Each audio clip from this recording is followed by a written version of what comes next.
राधे राधे श्री हरि। आज मंगलवार है, इसलिए मैं रामचरितमानस से 2-3 बातें कहना चाहती हूँ।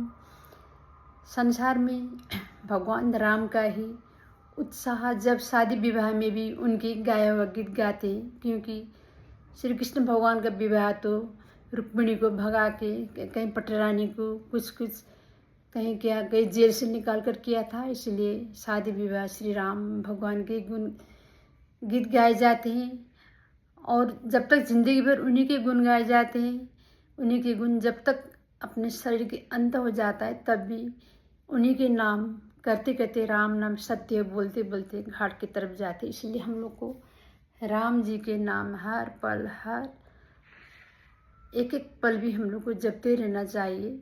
अगर आदत पड़ जाए तो मुख बंद भी रहे, दोनों दांत के बीच में जीभ ऐसे राम राम बोलते रहता है। सबसे बड़ी बातें नियम और आदत बनानी चाहिए।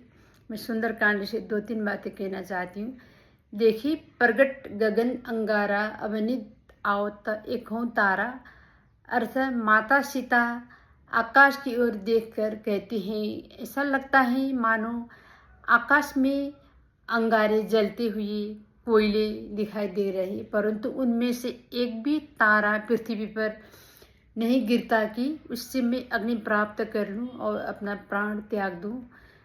भाव अर्थ श्री राम के वियोग में सीता जी का दुख इतना बढ़ गया है कि उन्हें तारे भी अंगारे दिखाई देने लगा है। जैसे प्रतीत हो रहे हैं, सोचती हैं कि यदि कोई तारा टूटकर गिर जाए तो उससे अग्नि लेकर अपने प्राण त्याग दूँ।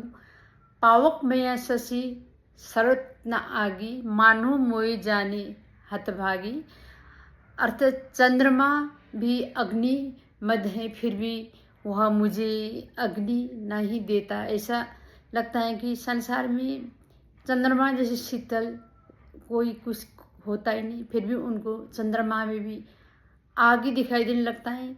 अपने आप अपने ऊपर जब संकट हो जाते तब ऐसा ही लगता है मनुष्य को, वह समझती वह चंद्रमा भी मेरी सहायता नहीं करना चाहता है। भाव अर्थ विरह की अग्नि में जलती हुई सीता जी का शीतल चंद्रमा भी अग्नि के समान प्रतीत हो रहा है, फिर भी उन्हें कहीं से अग्नि नहीं मिलता। इसलिए वो अपने दुर्भाग्य के विलाप करती रहती। जब अपने ऊपर मुसीबत आती तब हर चीज़, जब भूखे को चाँद में रोटी दिखाई देती, वैसे सीता जी को हर उजाला चीज़ अग्नि दिखाई देती है। उनको वहाँ जलने का ही मन